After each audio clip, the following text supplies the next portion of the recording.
I believe we're on. I believe this is live.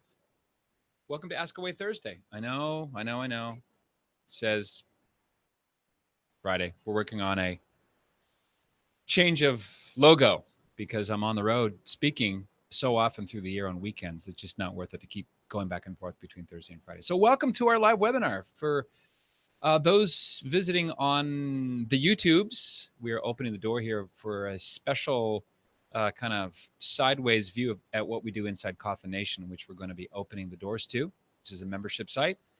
Normally, this is part of the closed community of culture builders from around the world, but we're going to open the doors today just to kind of give you an inside look at one of the elements that members enjoy. CoffinNation.com/join. Check it out. We're opening the doors in a couple of weeks, and we're only opening them for a fortnight. So opportunity is not a lengthy visitor. www.coffinnation.com/join. CoffinNation.com/join. So what we do here on these Ask Away Thursdays is we have a free-for-all live webinar. We'll go an hour, hour and a half, depends on the the numerical value and the sheer weight of profundity of the questions that are asked from our members across the United States and Canada, the UK, Australia, Japan. Hey, Patrick's son. So Chadwick Medell, our crack associate producer and all-around great guy. Let me just... he brings something up about clergy. And before we get into that comment that he makes about clergy reaching young people, right, we're in the shadow of the LGBT youth, the Youth Synod in Rome. Before we get into that, I want to mention something. This is the work of Dr. Conrad Baars. Conrad Baars really had a huge impact on my life. The Miracle of Affirmation is the subtitle of his very fine intro to his thinking called Born Only Once. He was a Dutch psychiatrist who kept ahead of the Nazi regime for years during the Second World War. He was part of the French resistance. Finally, they caught up with him, and they threw him into a concentration camp for 19 months. Astounding story. He was finally liberated, emigrates to the United States, and becomes a psychiatrist. And his specialty is affirmation and what happens if you don't have affirmation in your life. And I'd love to speak with his daughter, a clinical psychologist and therapist, Suzanne Baars, who's really carrying the torch forward from her father's work. It's a wonderful book. You can find it it's inexpensive. Ask your mom and pop Catholic bookstore, or go to Bookfinder or Amazon. Yeah, so YouTube folks listening right now and watching, you can join the wait list, which is going to be open for 10 days, 10 days only, CoffinNation.com/join. Okay, so here's what my good friend Chad writes. Oh, look at that. Yeah, it's gone. Fantastic. Yeah, but it's part of his email, so I can't read it. Here's the gist, and Josh Murphy chimed in. What can clergy do, Chad asks, to more effectively reach young people? Because I have this theory that well-meaning adults tend to get youth ministry wrong. They tend to project the things that they enjoyed when they were younger, and they kind of repeat the same basic line of thinking. Now, it's not evil, it's not wrong, but it's not necessarily effective. And I think, here we go, just sort of a discussion question. More reverent liturgy, focus on the difficulties, and so on. And so a lot of people have chimed in already inside our closed Facebook group, including Marie Ann. I think theology of the body is explosive once it's unpacked. Yes, Christopher West, Jason Christelina Everett, Matt Fred's work against pornography, another boom, totally true. Theology of the body is really one of the antidotes to the failed sexual revolution. Josh Murphy, I love this. Clergy, actually give challenging sermons. We get so much mushy, soft, politically correct pablum from the news media and from so many other sources. The more teaching, the better. More doctrine. I mean, people want doctrine. Doctrine has hard edges, folks. Doctrine involves hard sayings. Remember, what's his name from Nazareth said hard sayings, and people left him because they were too hard, like unless you eat my flesh and drink my blood, you have no life in you. That's a hard saying. Made the Jews murmur, made everybody else argue and remonstrate with each other. And finally, our Lord lost a lot of people that day. No one comes to the Father but through me. Under heaven, there's given no name under heaven but the name of Jesus Christ. Acts 4, verse 12. Those are hard sayings. Love your enemies? Are you kidding me? I want my enemies to be crushed into the ground, thrown into a pit where I can never see them again. That's our fallen human natures are allergic to these hard sayings, but we're made to hear them, and they're part of the gospel. So I agree, Josh. Um, if priests began and other Catholic lay leaders began to teach the truths of the faith without apology and without compromise, yeah, people would leave. They'd be upset and they'd want to get out of Dodge because they're not used to hearing clear, unambiguous doctrine. And some other people would go, I like hearing this. I'm going to come back next week. And other people would fill the pews, and I think they would fill the pews and more if they hear that preacher so-and-so is really knocking it out of the park with uncomfortable truths of the faith, the things that are challenging, the things that are the hard sayings, and not the, love your neighbor as yourself and the Beatitudes. By the way, I love the Beatitudes. They're from the lips of Christ. They are the Magna Carta in many ways of the Christian life, but they don't summarize everything. They're not specific about what sorrowful and blessed really means. There's lots of other things about the Beatitudes that need to be unpacked. So, great discussion starter. Okay, let's go. Alana Berg says, hello. We got a couple of new members to Coffin Nation. I want to honor them if they want to chime in if they're here. And Shilata Walter, hello, Anne. Great to see you in beautiful Darden Prairie, Minnesota, where I presented my one-night parish mission called Ignite. By the way, if you want to go to the Catholic Faith site, patrickcoffin.net/ignite, you can find more about that. I love to deliver. There's so much to be said and done in the area of discipleship without defensiveness. So great to see you. And Christopher York, hello, Christopher. Margot Basso.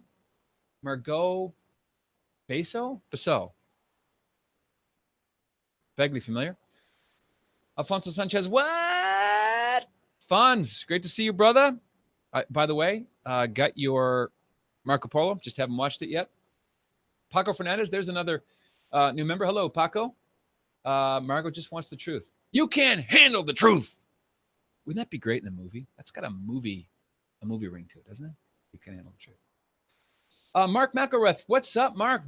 I thought I was well connected in the Catholic world until I encountered the Mark McElrath. He's the dean and the don and the maven and the godfather of Catholic Orange County.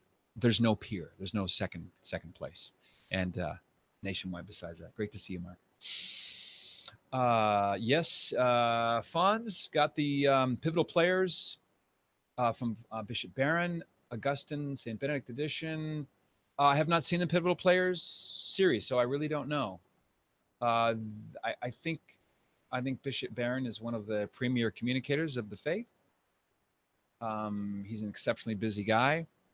I'm not really down with the von Balthasar theory that he likes. I don't tend to agree with the teaching of Hans Urs von Balthasar, who died in 1988. He was set to get a red hat from St. John Paul II, and he wrote a book called Dare We Hope That All Men Be Saved. I'd love to do a whole show on that, actually, maybe with Ralph Martin, whose his doctoral dissertation is on that. So, but for passion and articulation and a willingness to go outside churchy circles, I give Bishop Barron full credit. And the production values of all his stuff is very, very high.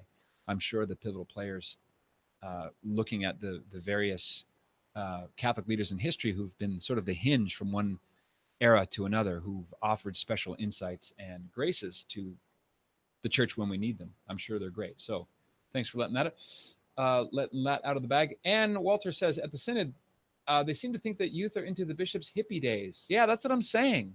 Well-meaning adults trying to bring back their halcyon days and assume that, if I'm 70 or 80 years old and I said, hey, man, I dig it, groovy. Well, a millennial is going to go, what? What on earth are you talking about? So you see a lot of this bishops wearing like nerdy sunglasses. It's a little bit wince-inducing.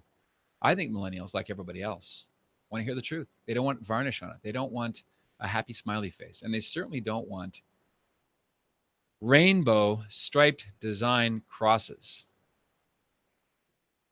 Boy, oh boy. The Synod really wants to push that LGTB envelope. Have you noticed that? So, yes, Josh. Hello, Josh Murphy. Paco Fernandez, could you say a word about the so-called gay culture and how it interferes, destroys the relationships within members of people belonging to the religious community or fraternities? Okay, yes. Well, Paco, there's a book about this called Goodbye, Good Men by Michael Rose. It came out 25 years ago in the 90s. And it's the story of how many solid young men were bounced from seminaries because they did not agree with the formation. Particularly, they felt very uncomfortable by what I think it's a phrase coined by Michael Rose, the Lavender Mafia. That's a sort of a way to summarize the homosexualist environments in so many seminaries. Now, I think it's better today than it was back then, but still, when you've got people who are stricken with same-sex attractions, it's not a good idea to put them in seminary. A very good analogy I've heard just today, as a matter of fact. I won't say who it is. You might know him, but this is not something I thought up, but it's a really great analogy. Would you think it advisable to put Bill Clinton in a living arrangement institution for 4 or 5 years with Playboy bunnies? No, right? You wouldn't put Bill Clinton with co-eds because Bill Clinton has very little control over his appetites. Well, the analogy is the church has always forbidden people with deep-seated homosexual tendencies from entering into the seminary because first of all, they're surrounded by the object of their sexual desires, which are disordered. Priests are called to be fathers. And if you don't really want to be a biological earthly father on that marital plane, you're not going to make a good spiritual father. Spiritual fatherhood is based on, it's rooted in, the grace of it is rooted in the nature of human fatherhood. Really good priests tend overwhelmingly to be men who would love to be fathers because that's what they are. Priests of Jesus Christ and fathers of the parish. They're the father figure, and they quite literally and sacramentally make present Jesus Christ, the God-man. So when you have people alongside those men who are of a homosexual bent, it creates problems. It creates disordered friendships and attachments that are not healthy. So I hope that helps. That also happens in the Marines and in other military scenarios as well. Shelton Hahn, hello, Shelton. Good to see you. What did I say? Yes, Missouri. I think I got my states conflated. Yes, Anne rightly corrected me. It's Darden Prairie, Missouri, a lovely western area of idyllic peace west of St. Louis, Missouri. Thank you for that. I think we settled that locals call it Missouri, but well-meaning non-Missourians call it Missouri. Never really quite got the Missouri thing. There it is. So, Lisa Brown Pellegrino, hello there. What have you been reading about the Synod, the weird staff the Pope was carrying, and the Rainbow Cross? Well, I've been following it fairly closely, and there does seem to be, in every Q&A, someone wants to know about LGTB language. And I understand that a draft that has surfaced about the final document has a lot of that language removed. So the Holy Spirit is certainly protecting the church, if that's true. The first one, what's called the Instrumentum Laboris, that's the one that Archbishop Chaput criticized. That was like the gayest thing in the history of the world. Just super mushy, feminine version of the faith, very kind of soft-edged stuff that, as though gays and lesbians have special insights of sensitivity. So that was problematic. But I think the final version is going to be cleaned up considerably. Yes, the Holy Father wore, in addition to his silver pectoral papal cross, another cross of sort of slidey 1970s era rainbow design. Now, this is a problem. Even if it's true that the cross is based on the rainbow design of some South American Catholic logo design, even that design, if they're employing rainbow colors, at this juncture in history, brothers and sisters, I think we can agree that we want to be unambiguous about what Christian sexual morality looks like. So to say that, oh, I don't see the problem here because it's just a South American identification. Blue is the Southern Horn era, and like red is Peru and Brazil, and like stop. It's confusing. If you're going to have a cross with rainbow colors on it, that really means one thing around the world. This is not an American-based thing only. That'd be like saying, well, a cross with the stars and stripes on it is really in Upper Bessarabia. It just refers to a fishing industry magazine logo. No, that renders or that represents the United States of America. And the rainbow cross, I think it was a mistake for the Holy Father to wear that. You know, is it the end of the world? No, it's not. But I think it's the kind of optics that the church doesn't need right now in this being surrounded by this scandal about homosexual predators. I thought it was a mistake. So that's what I know about the synod. Everything every African bishop says, I'm like, yes, I would love an all-black curia. I'd love a black pope, all-black curia, all the major decision makers. If they're all from Africa, I am all in, baby. I think that'd be awesome. But they're certainly numerically the minority. But at this point, we really need solid Orthodox leadership. Matt Mercier, hey Patrick, I'm afraid I won't be done. Okay, so you're at a Catholic men's night at one of the cathedrals. Fantastic. You're going to be in the presence of the God of the universe. Phenomenal. Here's Matt's question. One, I wondered if you could respond to the Crux article that made its way around this month that attacked Father John Harvey.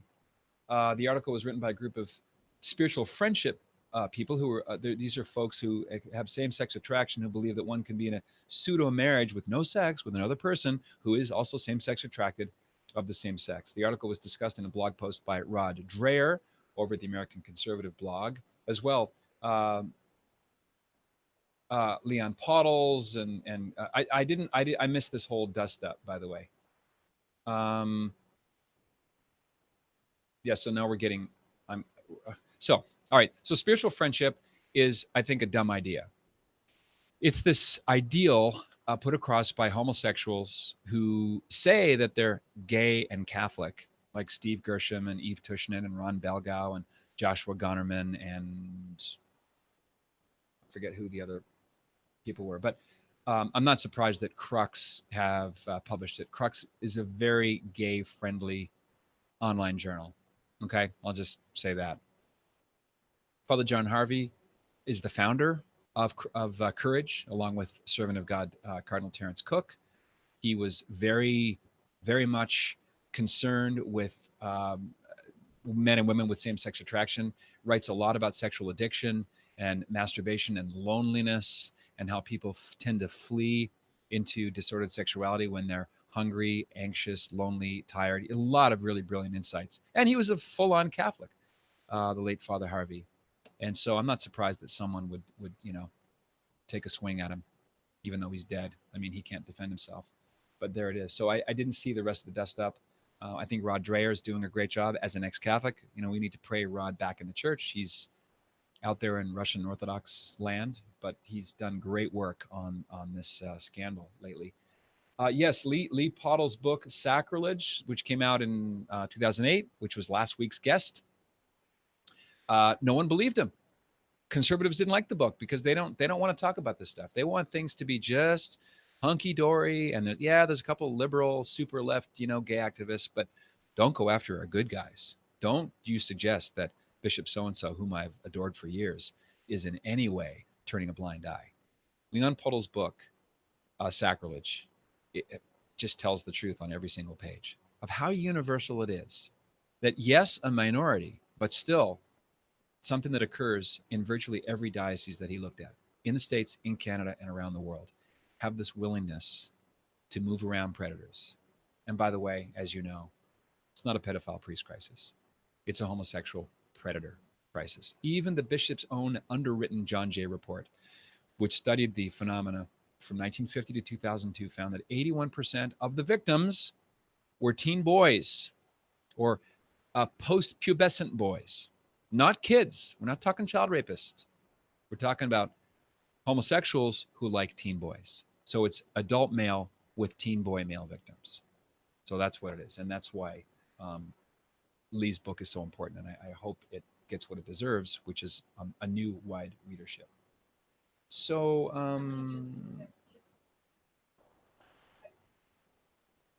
that's a whole other topic. Yeah.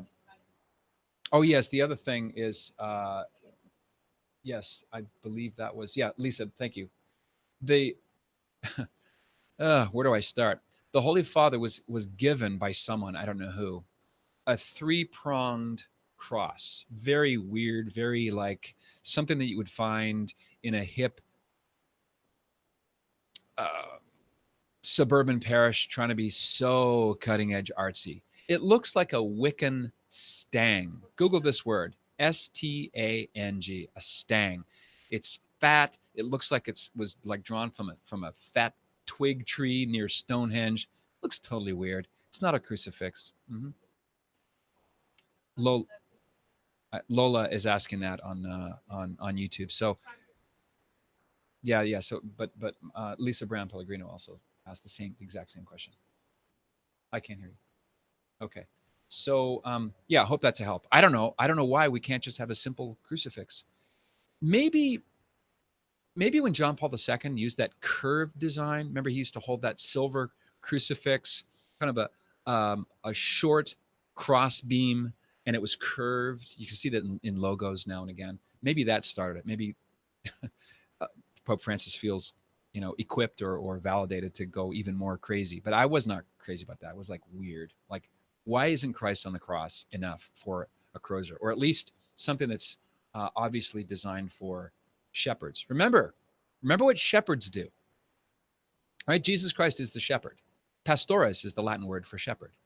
Shepherds feed their flock, they tend to them, and they use that crook not just to draw back wayward sheep, they draw it to whack the wolf.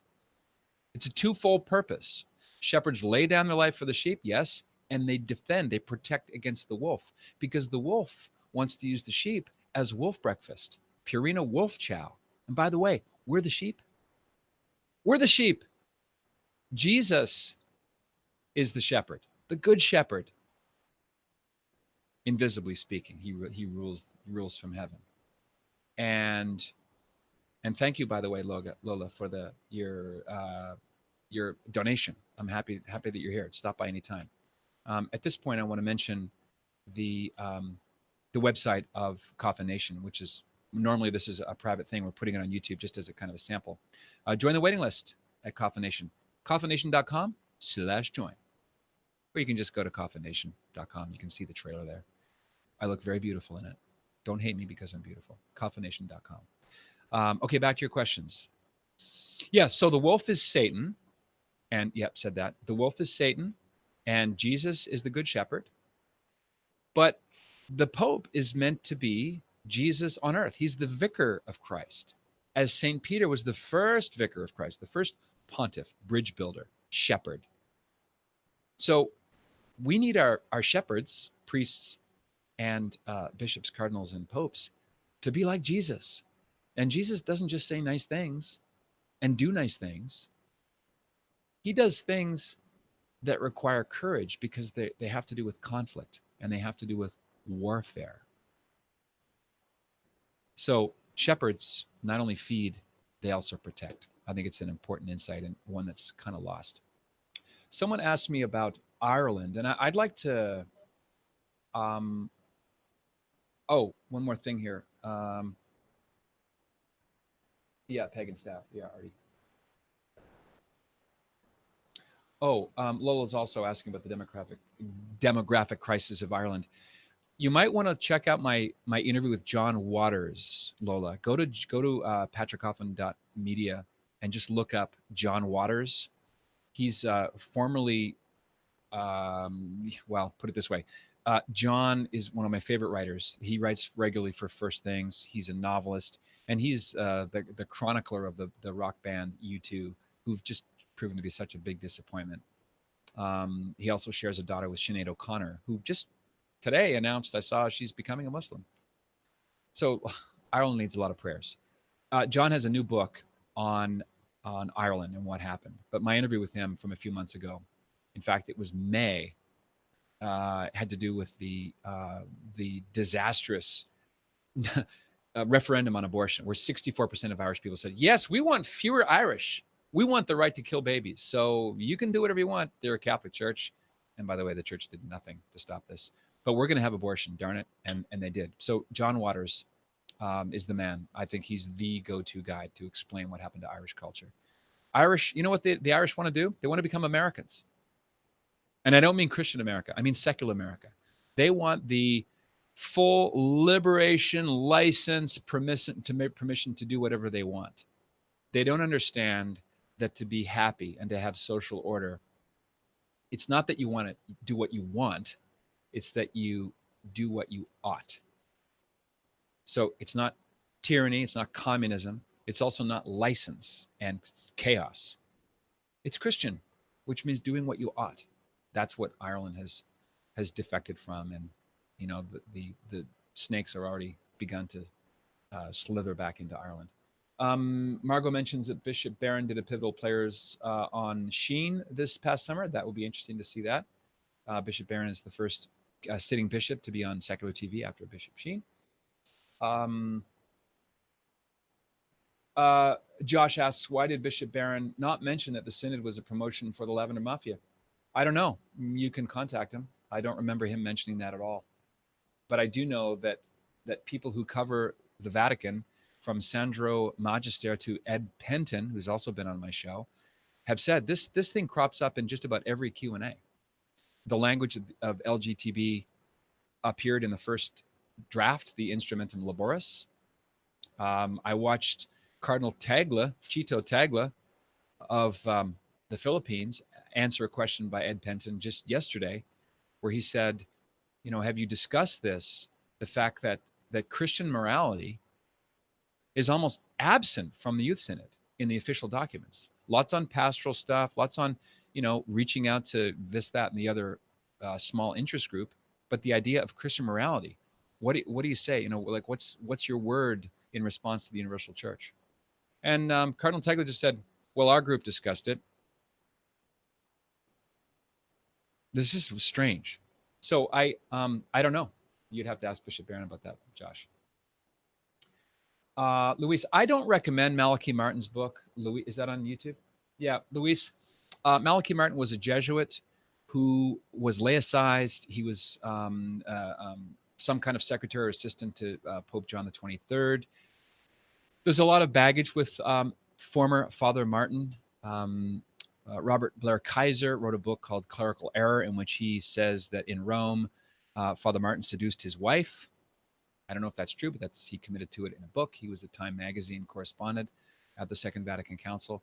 He wrote a very disturbing book called Hostage to the Devil, a book I had to put down. It was allegedly the story of 5 exorcisms, the exorcism ritual performed on 5 living Americans. I found it to be very creepy. He was also very conspiracy theorish. Is that a word? Conspiracy theorish. He wrote a book called Keys of This Blood, Windswept House. But I'm very skeptical about the claims of Malachi Martin. May God rest his soul. He also appeared on Oprah, for those who are interested. No, I don't think we should be worried, Josh. I'm not worried at all. I'm a happy Catholic. I'm vexed at some of the decisions and the actions of leaders over us. But no, I'm not going to leave Jesus and Peter because of Judas. And there's so much confusion now that I want to be part of the solution. I'm not going to, I want to stay and fight. And by the way, that is a message Bishop Barron has emphasized. Stay and fight. Don't flee. We need people who are strong, who have their heads on half straight, who are willing to witness for Christ in this time of confusion. There's a lot of suffering. We have to kind of endure it. The Blessed Mother endured the worst liturgical abuse in history on Calvary.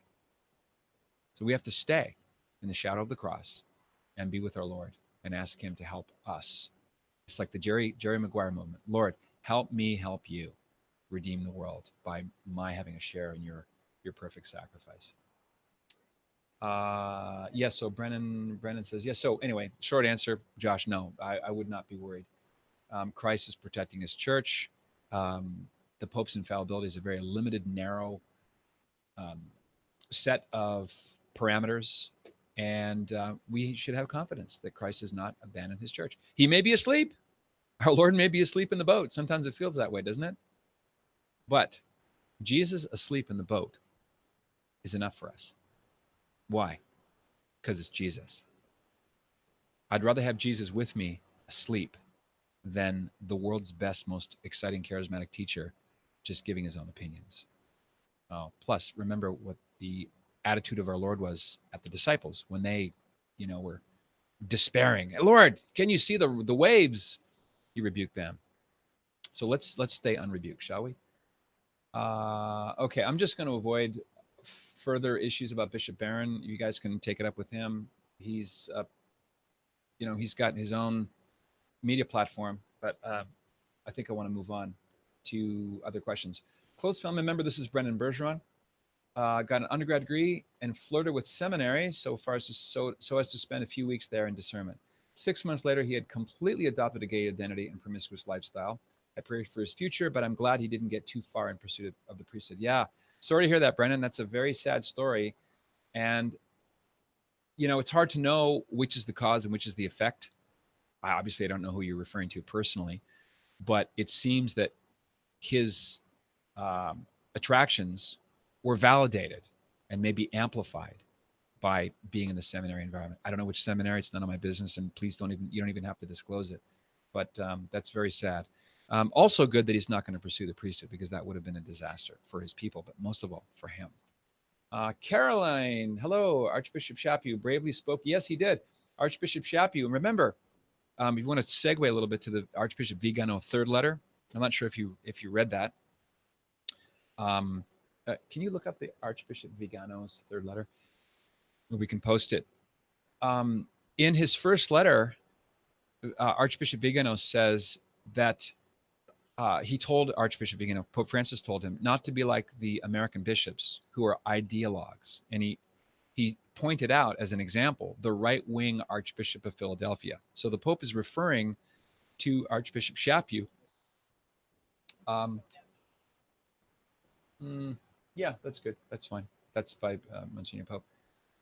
So this is, the Vicar of Christ telling someone that he's a right-wing ideologue. I'm not sure what to tell you, but yes, his critique of that Instrumentum Laboris was very courageous, and I thought very charitable and also very clear. Yeah, Margot, did you see that? That she looks like a model. She looks like the what's her name? Kate. Who is the ex-wife of Tom Cruise? Not Kate Barron. Kate. No, doesn't matter. See, I don't have a head for celebrities. The one who was in Dawson's Creek. I've just drawn a blank on her name. She looks like her. There she is sitting there.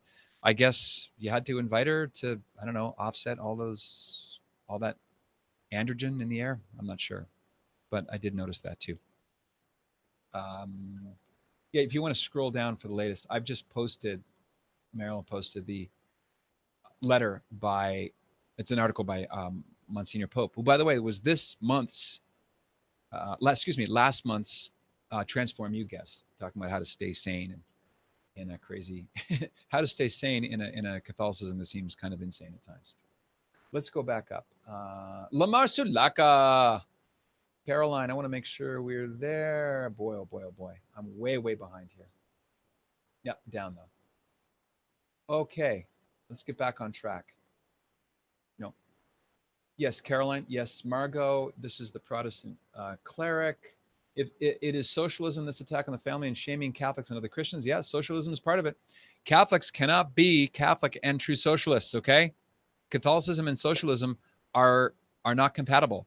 They have some overlapping aims, if you will, or principles, but this has been settled by Pope Pius IX. Catholics and socialists, it's not the same group. So, Katie Holmes, thank you. Katie Holmes, of course. Katie Holmes. I'm going to be getting a book soon by Bella Dodd, D-O-D-D. Bella Dodd was a convert under the tutelage and teaching and example of Bishop Sheen. And she was saying in the 1930s, she's a former communist, that the communists worked very, very hard, starting in the 1920s and 30s, to infiltrate Catholic seminaries with homosexuals and communists. This is Bella Dodd saying this. This is not some far right wing, like Archbishop Chaput. This is a former communist leader herself, Bella Dodd. And I'd like to do a show on that. Sounds very interesting. Okay, Cardinal C. You guys stop talking about Cardinal Sarah, okay? Enough, ixnay.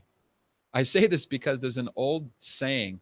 It goes like this. He who enters the conclave with a white hat comes out with a red one. In other words, the front runner almost never gets to be Pope. So, I mean, I'd like to be wrong. That'd be great. But there it is. Chat asks, what is left for there to prove that the Vigano allegation? If the sanctions were, in fact, placed on McCarrick, then what is left? What is there left to discuss? The only thing left to discuss, I think, Chad, is why Pope Francis is steadfastly remaining silent, saying, I will not say one more word of this, about this. I think that's the only thing left to explore. If you read his third letter, and Mariella just posted it there down below, he cites the misapprehension and the spin that Cardinal Ouellet seems to have given to his letters. And he responds by saying, this is not what I said.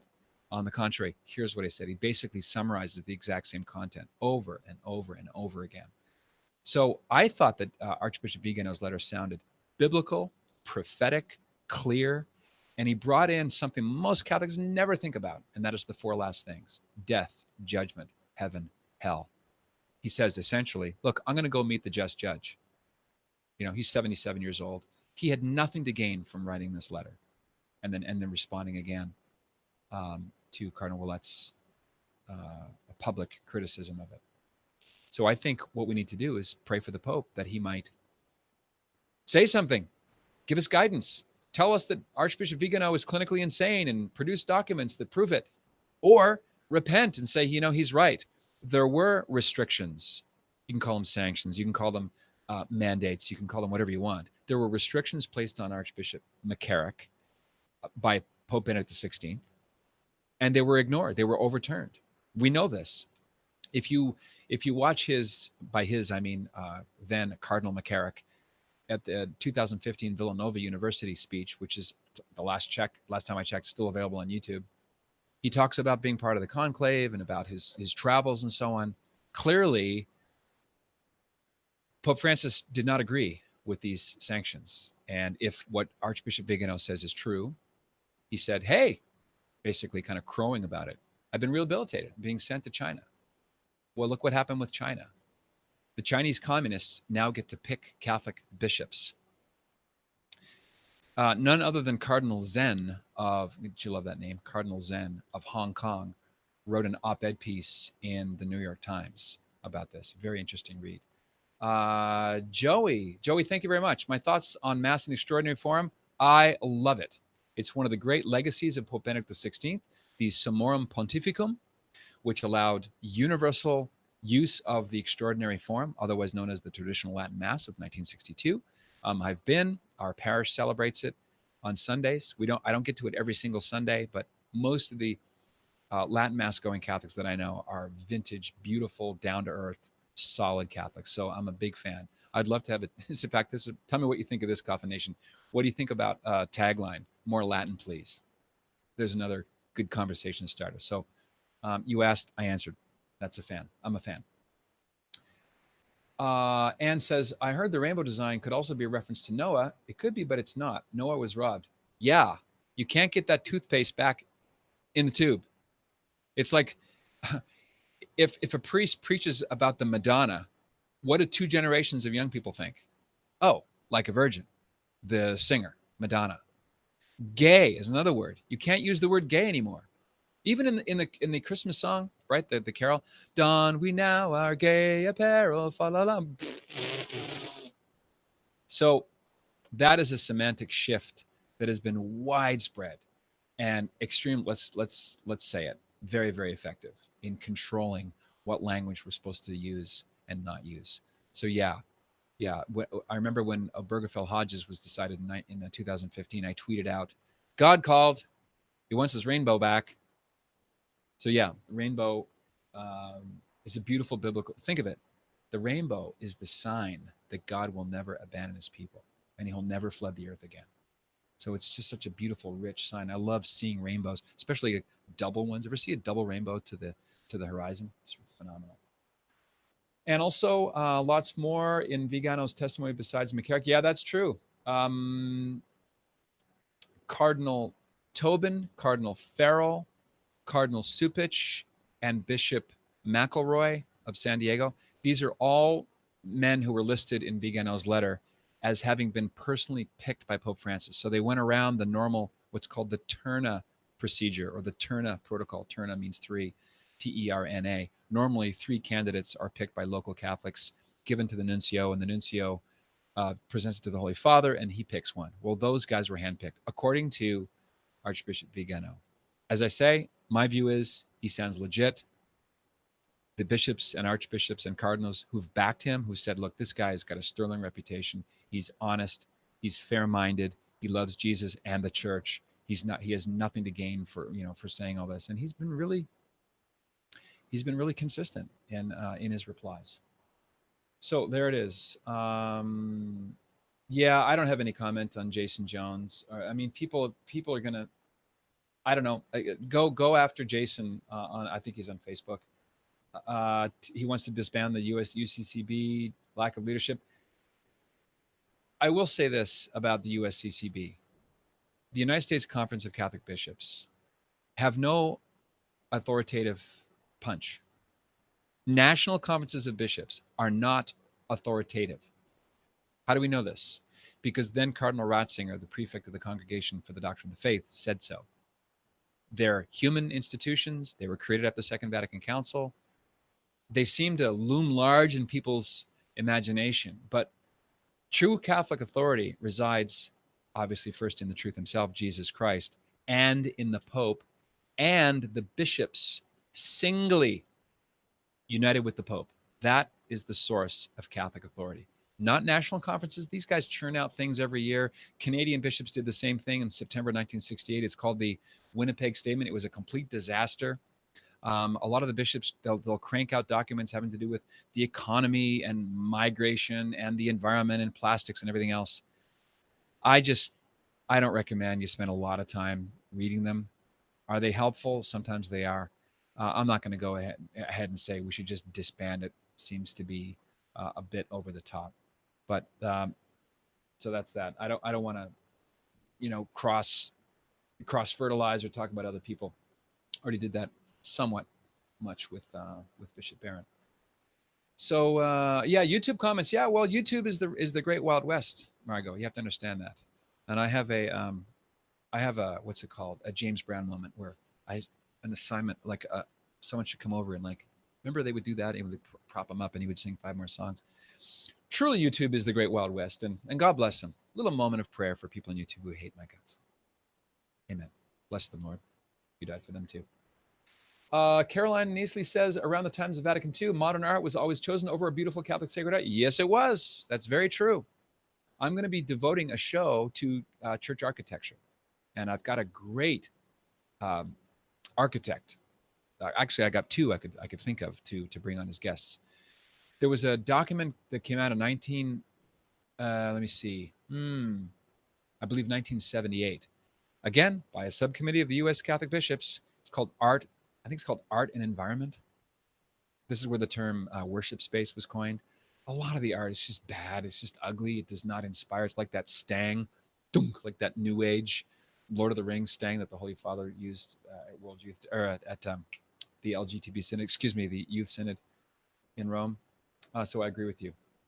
Comments on this video? Yeah, I think that's what they mean. Okay, hello, Lamar. Nipsey Russell, my man. Oh, okay, let me get to that. I'm going to get to Gosnell because I'm interviewing the writer next week, the writer of Gosnell, the movie about the abortionist. My spiritual advisor, this is Paul White. Hello, Paul.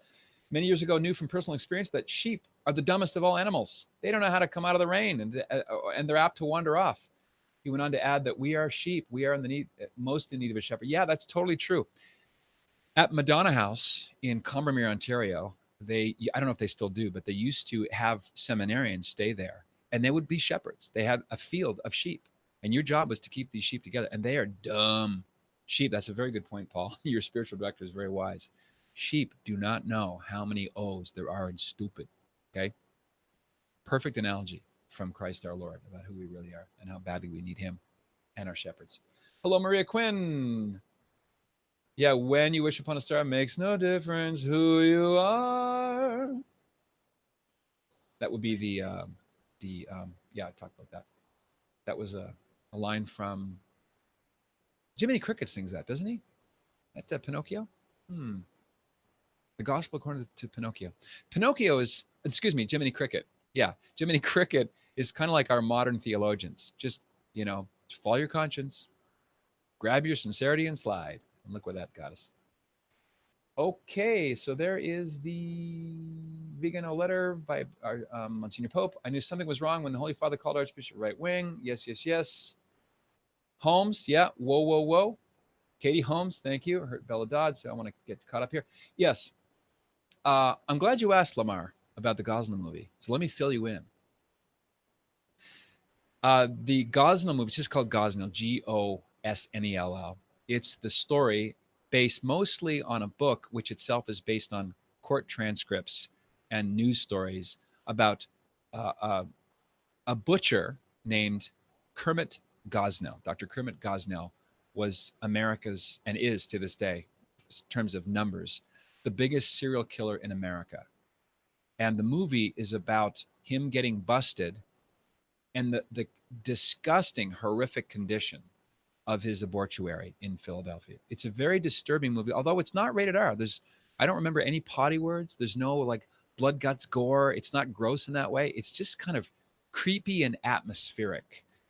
And my good friend Andrew Clavin is the main writer. He's the one who adapted the book to script form, and they crowdfunded this movie, and I hope it gets what it deserves. So I think it's effective. It's not a perfect movie, but it's not one of these by Christians for Christians. In fact, I just read an Asian millennial feminist who said this last night or the night before. I walked into the movie theater pro-choice. I saw Gosnell. I walked out pro-life. So the movie has a powerful message to it without it all being preachy. So more on that to come. Josh says, it took a long time for the Lavender Mafia to infiltrate the church. Do you think there needs to be concentrated or pointed effort for faithful laity, faithful to likewise and play the long game, getting into positions of influence to point the church back in the right direction? Yeah, long game. Very good concept. We're not going to turn this around by next Tuesday. Think of the book After the Ball by Hunter Madsen and Marshall Kirk. After the Ball came out in 1989. And the subtitle is Our 10-Year Plan to Rid America of Its Fear and Hatred of Gays. So they had a decade plan. They had goals. They had metrics. They had things that they wanted to do by a certain date. That's a long 10 years. That's a long game. And it worked. You can't turn a TV show on without seeing a sympathetic, witty gay character. Dozens and dozens and dozens of trans-themed movies and TV shows. Why? Because there's 0.6% of the population who are transgender. It's just like wacky, but there it is. So I agree on the long view. I don't remember Avengers Infinity War movie. I saw it. It was too confusing to me. I wasn't really a fan of that whole genre. I probably shouldn't have gone. I was expecting some of the story to be summarized. It seemed to be kind of nihilistic at the end. The cool part for me as a movie consumer or moviegoer was seeing Elizabeth Olsen as Scarlet. I used to perform magic for her family when I lived in Los Angeles. I was for 3 years running the Olsen family walk-around entertainment as a close-up magician. And she was there. She was always the sweetest, most unassuming young girl. She was like the non-actress or the non-famous of the family. Now she's just risen to very high-profile movies. So that was cool. But apart from that, I got no opinion. No opinion, I tell you. Carolyn asked for me to explain why McCarrick's restrictions were taken away. Great minds think alike. And the damage McCarrick did in China, I think I addressed that. I don't know why. That would be a question for Pontifex. More Latin, please. Yeah, I knew you'd like that, Margot. Hey, all. Hey, John Michael. Great to hear from you, sir. Cardinal Tobin's the bishop of my diocese. That would be Newark. I was just in Metuchen last weekend. I gave a talk with Dr. Lorna Cernovich and Dr. Eric Biter and Christina DeVerso in Metuchen at a Critical Life Issues, and had a great time. They're great Catholics there. Margot, you're bad Margot Basso. Oh, you saw Unprotected? Yeah, Lisa, it's very well done. I was happy to be part of Unprotected. This is Don Johnson's latest documentary on the fallout and kind of the history of contraception, the roots of the pill, and a lot of sort of backstory. And I was very honored to be part of that. Guten Nacht, Maria. Yes, yeah. Retweets. Anthony Visco, the sculptor. Okay, I'll check him out. Yeah, more Clavin, more Clavin, more cowbell, more Clavin. Wonderful. Okay, London, Lynn, Tyndall Bisco. You may have seen the story on 1 Peter 5. Pope Francis celebrating a new rite of the Mass at the end of this youth synod. That was a really stupid stunt by Steve Skojec, who runs it. He's since apologized, so I don't want to rub it in his face, but he wrote this allegedly parody piece that it was beyond too subtle. No one got the joke, and it's not true. So what he said about Pope Francis celebrating some kind of rite of the Youth Synod, it didn't happen. He realized he made a big mistake. I credit him for manning up and regretting it. He publicly apologized. So that's that. We can move on from there. I only saw Chad asks about Breaking Bad. I saw the pilot of Breaking Bad, and all pilots, it was a little bit uneven, and I wasn't sure where to go. The acting was a bit, maybe because they were all like hopped up on nerves, because a lot is riding. Believe me, I know this from the inside. A lot rides on the ratings of the pilot. But I've heard good things about Breaking Bad, about a basically good man in an impossible situation, trying to do the best for his family. So I hope that's help. I helped you in what way? So there it is. Different radio networks trying to solicit Catholic answers in order to make it available only to their network. They're competing against EWTN, and our archdiocese is reportedly bringing them in to compete with Guadalupe, saying it's too conservative. Well, Christopher, you're referring probably to Relevant Radio. Relevant Radio removed Catholic Answers Live, the Terry and Jesse show, a bunch of others that were on the West Coast, Mid and West Coast platform of Immaculate Heart Radio. When they merged, all the IHR shows were dumped. This is after I left Catholic Answers Live, so I don't have a dog in this race. But yeah, they're definitely positioning themselves to expand and to carve out a different niche from EWTN. That is definitely going on. And there it is. I'm not sure which diocese you're in, but that's probably what you're referring to. Yes, Margot, you're ahead of me. This is, glad to hear. There we go.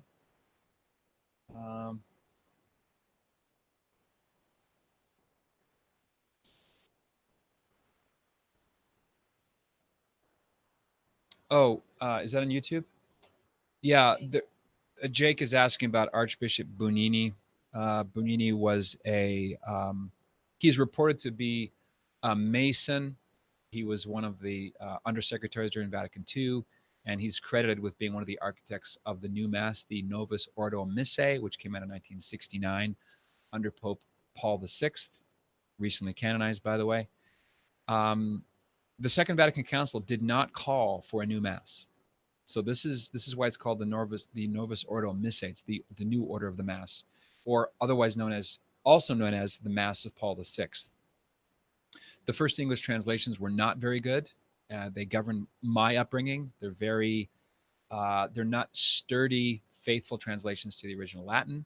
The new reboot that we got 4 or 5 years ago in English, at least, is a much more faithful translation from the original Latin text of the Novus Ordo Missae. So Bunini was punished, by the way. He was given the Golden Boot Award. He was sent to Tehran. So he spent his last years in exile. But as for all the conspiracy theories about who he really was and what he intended and what he was thinking, I don't know what to make of it. There's so many historical questions that we may never have fully resolved here below. So that is that. I was going to mention something else here about movies. Oh yeah, I'm gonna reach back soon to a thread that I started with Julian Fellowes. So Julian Fellowes is an English writer. He won an Academy Award for writing Robert Altman's last film. I think it was his last film, called Gosford Park. Serious writing chops, this guy. He's also an actor.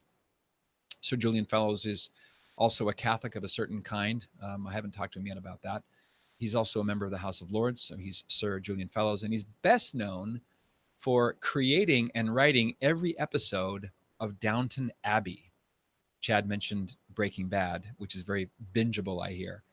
Downton Abbey also equally, like 5 or 6 seasons. They're just very, very well done. And he's writing the prequel now called, I think the tentative title is The Gilded Age. He's also working on the movie. Of course, it was inevitable that the most accoladed, highest rated, most watched TV show in UK history is going to be made into a movie, which it is. So, but I don't know anything about casting or anything like that. Gilded Age, something in from YouTube. What was that?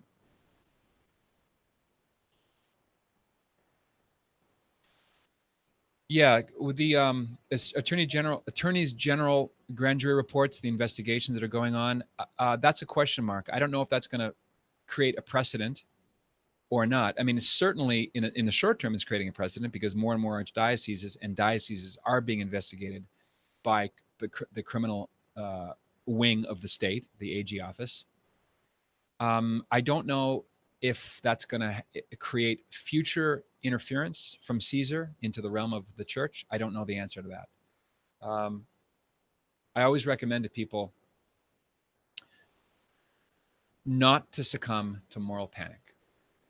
I remember when I opened up the grand jury report from PA, I had to stop after page 3. It was so disgusting, so sickening. I couldn't read it.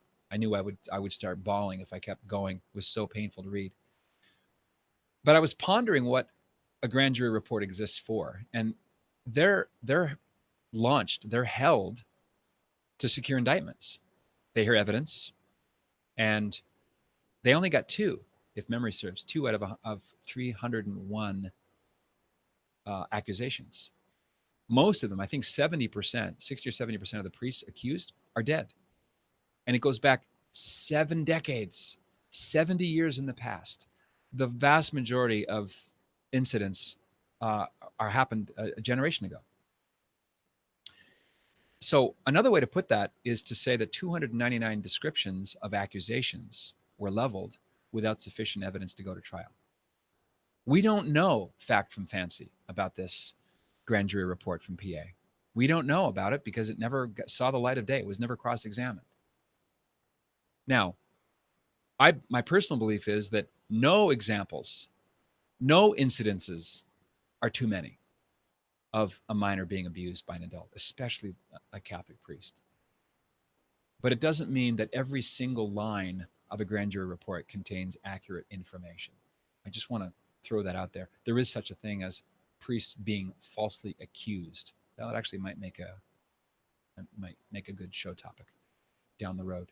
I don't think it's going to go to RICO, racketeering laws. I certainly hope not. I don't think that's going to solve anything. And I think at some point there is a limit to what the state can do to intrude upon internal church workings. The fruit so far seems to be positive. The grand jury report from PA, as disgusting and disturbing as it is, has been a big wake-up call across the country. Bishops willing to, here, go through our dossiers, go through our files. We want to be completely transparent. So I think that's all to the good. We think of the press as our enemy, but the Assyrians were God's people's enemy in the Old Testament. But God was not above using the Assyrians to punish his own people. So in a sense, the mainstream media, by going after us, have done us a favor because it's the truth. They've shed light on the truth. Bad actors were moved around. Excuses were made. The culture of secrecy was in place. Now, one thing I'd like to do, I'd like to see the movie, pardon me, about the Boston Globe Spotlight movie. It won Best Picture. Now, one thing they do there's a bunch of scenes that are made up whole cloth, things that did not happen in real life Tom McCarthy, the writer-director, admits this. And of course, the movie would never, capital N, capital N, I was going to say never, never, never, two capital N's, have won the Academy Award for Best Picture if it described what its own evidence suggests, and that is the problem to an 81-degree percentile is homosexual predation. There's no way. They go out of their way. I understand that twice in the script someone says, well, no, this is not a gay predator problem. Alrighty then. So I'll probably end up applauding for the journalists in the movie, even though there's some gross inaccuracies and some false narratives. I don't think we should repeatedly say, it's the media's fault, they hate us. No, we have to clean up our act. And guess what? Let me just say this. The Catholic Church is held to a higher standard because we are held to a higher standard. The truth claims of the church are lofty. They're weighty. They're grave. There are many ways to describe this. And if they're not true, they're outrageous and arrogant and evil. To claim that the Catholic Church was founded by Jesus Christ is quite the claim. And that's at the heart of the Christian claim, that Christ and the church are one thing, bridegroom and bride. So of course, our standard is higher. It's the gospel. And unless we're meeting that standard, we're not doing our jobs. And if we're complaining that people are pointing out that the standard is not being met, then we're being willfully blind. So that's that. Let's go back to the inside here.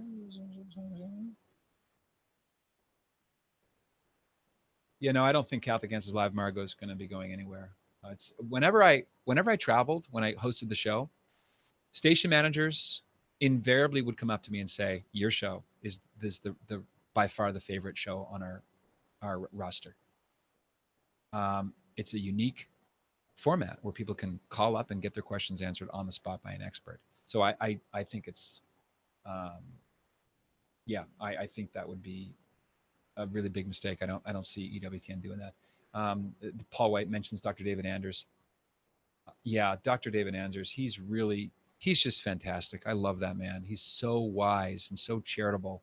And I loved when like a hard-charging, angry Calvinist who knows a little bit about Calvin would call in, whether it's about double predestination or, total depravity.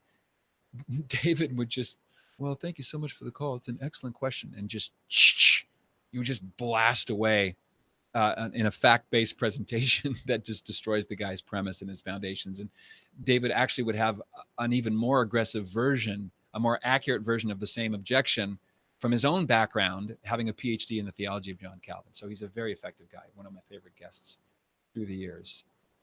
Margot, I'm going to be, I hope to be with Michael soon. He and I have gotten together after him being on my show and me on his. I'm speaking at the Consecrate California event on December 8th in downtown Los Angeles. I think it's called, can you check? Consecrate California.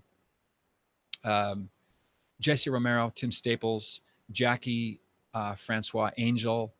There's going to be a concert, lots for the kids. A lot of bishops and priests across the state are going to be participating in this consecrating of the state of California to the Blessed Virgin Mary on December 8th in the afternoon in downtown Los Angeles. Remember, LA is named for Our Lady, La Ciudad de Nuestra Madre de los Ángeles. That's the feast of the Immaculate Conception. Yeah, so the link is there as well. Check it out. If you don't live in Southern California, keep us in your prayers. If you are, show up. It's going to be a really, really cool time.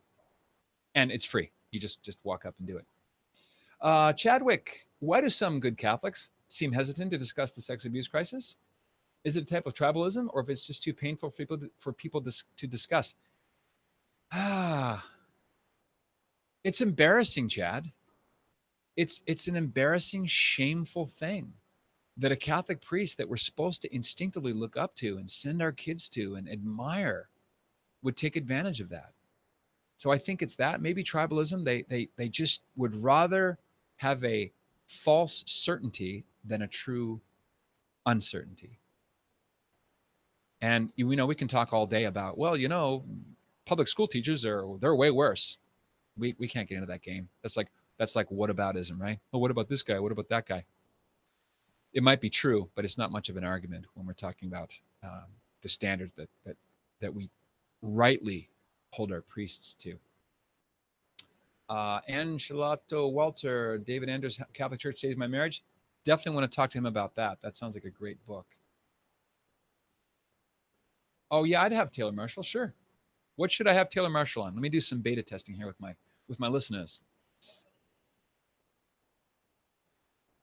Josh Murphy, why aren't people pulling a St. Catherine of Siena right now and shouting from the rooftops and confronting clerics? I think we'll see going forward, Josh. Give people time. There are a lot of lay people. I know some of them. Some of them are doing a lot of covert stuff. Some are higher profile, like Jacob Imam with the Red Hat report, the Better Church Governance. But there's a lot of things going on with law enforcement and media that you're not aware of, that I'm not privy to, not able to disclose right now. And it is St. Catherine of Siena-ish. This is St. Catherine of Siena time, brothers and sisters. We need to be praying to her. Remember, the saints don't think they're saints. They don't go, oh, by my great holiness. No, they had a heightened appreciation of their sins because of their closeness with Christ. If you're learning piano and your piano teacher's okay, you're not ever going to become a great teacher. But if Rachmaninoff or Chopin or Bach, if they're your mentors, you're always going to be reproaching yourself because of the gap between what they played and what you play. Likewise with the saints. So we have to stop being afraid. We have to get out of our own way and just tell the truth, because the truth will set us free. Someone said that. That should be in the Bible, I think. Okay. Yes, put charitably, of course. Yeah, we're going to crush our enemies in all charity, like the Bible teaches. Brennan says, definitely embarrassing, but knowing what we know about the nature of things, I have so many people, Catholic and not, close to me that simply won't want to hear the truth of it. Yeah, well, it's tough. It's a tough truth. What can you say? These are tough times. And it would be great if the Pope and all the bishops were united in speaking up and purifying the church faster. But remember, the church does not operate at the speed of Twitter. It operates at the speed of the Holy Spirit. And my dear friend and mentor, the former chaplain at Catholic Answers, Father Vincent Serpa, always said, and I love this, God operates at two speeds: slow and stop. So we have to be patient. Yeah, love to hear what people would like me to interview Taylor Marshall on. He's been hitting the scandals quite a bit with people like also my guest and friend Timothy Gordon. Ben Shapiro, yeah, I've reached out to Ben. Ben is extremely busy. I'm going to do it again. I'm going to keep at that guy. I'd love to speak with Ben Shapiro about Daily Wire and what he's trying to accomplish and why he keeps hiring these Catholics like Matt Walsh and Michael Knowles and future Catholics like Andrew Clavin. Oh, did I say that? You can check out the other episodes at the website. It's patrickcoffin.media. The whole vault is there. We're coming up on 100 shows. Cue the sound of stadium applause. 100 shows, almost in the can, and very happy. And I want to thank you guys for being here and for supporting me and the show and the platform, what we're trying to do with Coffin Nation. If you're watching on the YouTube, we're doing this as a special favor, as a kind of courtesy to YouTube viewers. If you want to join as a member, there are 3 levels of engagement. You can go to coffinnation.com. Coffin Nation, my last name, coffinnation.com. Our tagline is, be a saint, what else is there? That's the thing I say at the end of each show. It's personal sanctity. It's culture building. It's about connectivity and commitment and confidence. And today, all of our members have certainly modeled that. I want to thank you for your questions. I think it's come to that Carol Burnett moment. Maybe, this is a good symbol to separate the generations. I'm so glad we've had this time together. Remember, she used to sing that at the end of her show. So thank you for participating. Paul White, thank you so much. Margot, good question. Guest for episode 100. Maybe, I don't know. That's an excellent idea, Margot. Someone special. I won't let you down.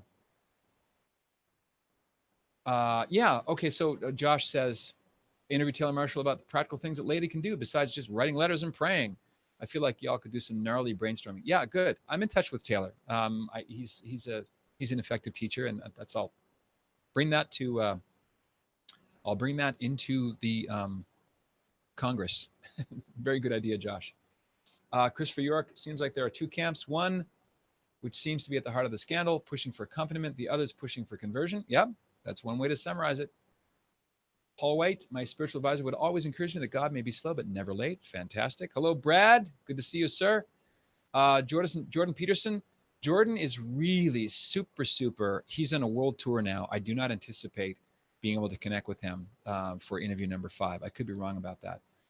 Maybe something related to Bishop Sheen. Maybe something to do with the miracle baby that will make him blessed, Fulton Sheen. I don't know. I'll just keep it cryptic for now. So I want to thank you. First of all, thanks for joining Coffin Nation. For people who listened to this and watched it after we went live, hello to you. Next time, a month from now, it'll be Ask Away Thursday with a brand new logo incorporating Thursday. God bless you richly. Again, to join Coffin Nation, we're going to open the doors again November 1st for 10 days.